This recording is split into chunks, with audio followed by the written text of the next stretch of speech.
Welcome back to your latest industry recap. Some news on the Airbus A380 retirement alongside other beloved aircraft, and good news for Boeing, who are finally seeing some improvement in their overall output, one-upping in there, with the American manufacturer reporting its deliveries for the month just gone of June, with 60 aircraft shipped out during the 30-day period, putting it actually tied with Airbus. For the American manufacturer, this represented a 27% increase from the same period of the previous year.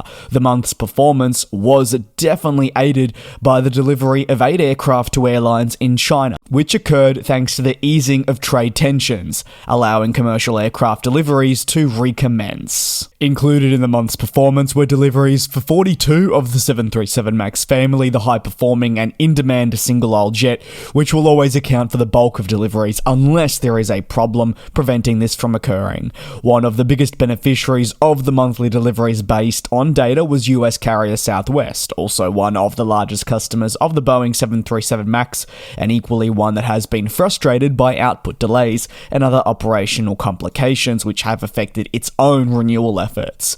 Away from the 737 MAX, Boeing delivered 9 787s, 4 777s, and 5 of the 767s, with many of these planes ultimately delayed, however, in reaching their respective customers.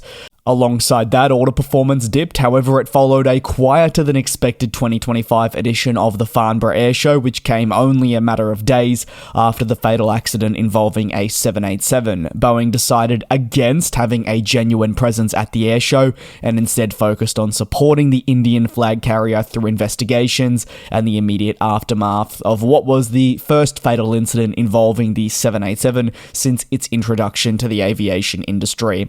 Despite the challenges that have affected Boeing over the last 5+ years, 2025 has represented a year of improvement, particularly focusing in on terms of output. Substantial investments were made right across 2024, and they are now starting to pay off as supply chains rebuild and Boeing's own production begins to return to the caps that are still in place, which is obviously better than being miles off the maximum cap limit.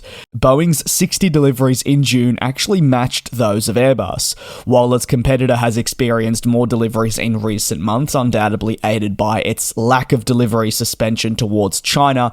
It has to be reminded that Boeing also took the crown for delivering more planes in the early months of 2025. Much of this closeness, and especially Airbus's failure to meet many of its own targets, is driven by supply chain struggles, which has resulted in output rates dropping well below initial expectations that were laid out. Now Airbus finds itself scrambling to reach the target of 820 commercial airplane deliveries for the calendar year. To achieve this figure, it would need to significantly increase its output for the remaining months ahead.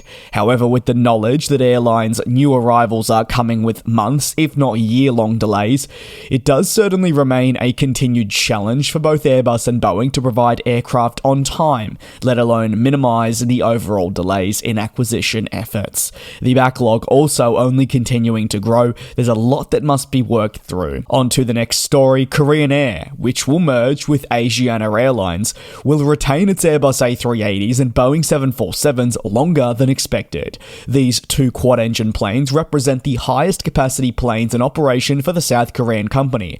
However, they are also 2 types that many airlines are looking to axe simultaneously.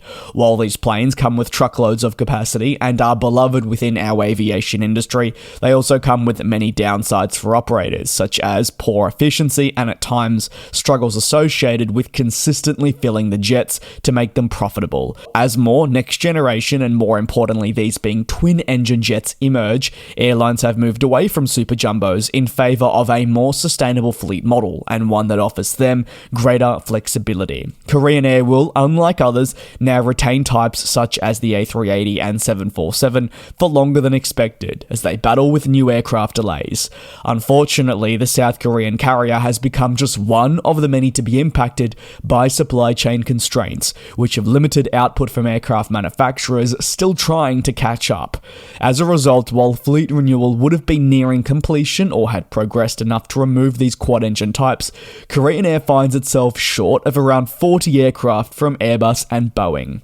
Additionally, it just so happens that many of the planes that it is expecting are wide-body jets, such as the 787, the upcoming 777-9, which remains uncertified, and the A350 from Airbus, which all would have contributed to the retirement of some of your older aircraft series I'm discussing today. Now, Korean Air is going to be forced to continue evaluating future deliveries, and only when it believes it has the adequate coverage, it will begin the lengthy process to retire some of these aforementioned larger aircraft. However, doing this any sooner than required to offset the loss in capacity and market share must be avoided.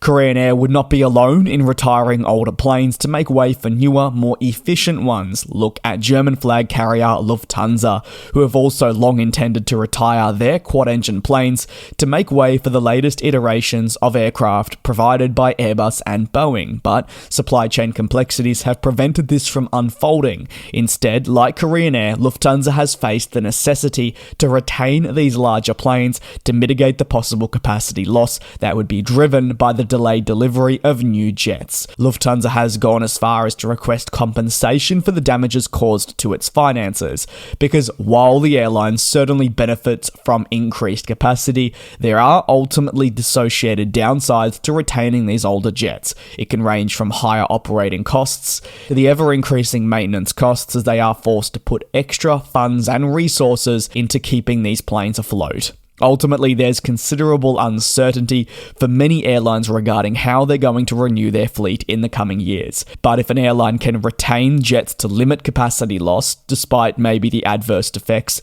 it would see them still better positioned than other companies who are, say, attempting to grow, but struggling to acquire new planes and can't fall back on, say, the world's largest passenger plane to try and limit capacity loss into markets.